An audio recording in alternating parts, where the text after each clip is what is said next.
As you can see now, the weather's turned a lot colder.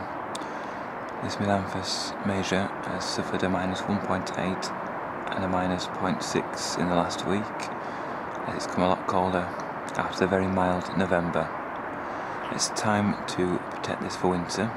Although the leaves haven't shown any damage to the frost yet, they will if it gets any colder, which it's likely to do over the coming weeks as we're into mid-December now. Amazing, it's grown its best probably in October and November, better than it grew throughout the summer. But although it's trying to grow it every day, it's best now to protect it for winter. All you have to do is mulch at the bottom to protect the roots, because they are root hardy, and all this growth will appear from May and June onwards. So all I've done is got some straw and piled it around the roots, around the crown of the plant, a good 6 inches all the way around, and that will protect it from the worst of the weather. I'll also keep the stems as they blacken, as they get the colder temperatures. I'll leave them in place just to protect the bottom of the stem and the roots from the worst of the frosts. And then in March, April time, I'll remove all the dead top growth, and from April, May it will start to show new shoots at the bottom and grow up, and by mid-June, July it'll be a sizable plant again. As you can see, the same temperatures have completely destroyed the top growth of this very large dahlia plant. So I'll remove this top growth now and mulch the roots with soil and some bark chippings as well. Now with the top foliage removed, I will surround the remaining stalk that I've left, a good 6-7 inches. I'll cover that with a good 6 inches of soil and bark as well. And that'll be it for winter. And this is what it looks like with the soil and the composted bark chippings in place. And if I just pan down and see how thick that is.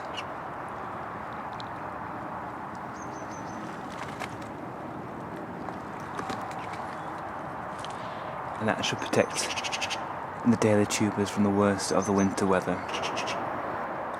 And these two eucomis bicolour definitely past their best, with the leaves frosted off now and the flowers finished. So these will be protected in a similar way to the dahlias in the ground. Just remove all the foliage and heap soil and composted bark over the top. And that's the eucomis in the ground, mulch for winter. Just added a couple of little short canes so I can tell where they are come spring, just so I don't dig through them by accident. And they'll be fine, and they'll start coming up mid to late May. Now protecting Gunnera melicata is a pretty simple job. All the leaves have blackened off now. All you have to do is fold back the old leaves over the growing point all the way round. Put a bit of bark on top to weigh it down, and that'll be fine till next spring when it'll start shooting. So that's Gunnera protected by its old leaves for winter. This is arundo donax variegator. Again, root hardy. All you have to do to protect the arundo donax is to mound up soil around the roots, maybe a bit of straw and bark on top as well, just to protect those a good 4-6 inches deep. And that starts shooting again next spring. This top foliage can be left in place if you wish, or cut down to a few inches above ground level. This ginger plant here, which was very late into growth after a very bad winter, will be protected by the dying foliage around it of hosta leaves, fern leaves and any other vegetation. And that'll be fine in the ground over winter, and it's a free draining soil. And it's quite a hard species cultivar, which is Hedychium tara.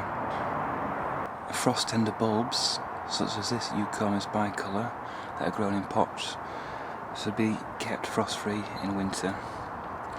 So this pot which is outside, I'm going to have to dig up the eucomis bulb as it's too large a pot to bring inside.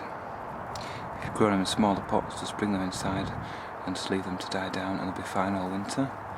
So this one I'm going to dig up and dry out and store frost free. So that's eucomis bulb pulled up. Now it's time to cut the foliage off to wash the remaining compost off the bulb and the roots. So here's a eucomis bulb washed off and ready to be stored dry for winter. I'll just dry this off for a good week or so in the greenhouse at 10-15 degrees. Dry off in an airing cupboard or just inside the house somewhere. It's definitely well above freezing, just to dry off, and then it can be stored as it is on its own or in completely dry compost or sand if you wish until next spring, and it can be potted up, put in a greenhouse or cold frame and it'll start shooting and growing, and then you can plant it back out in the ground or into a larger pot.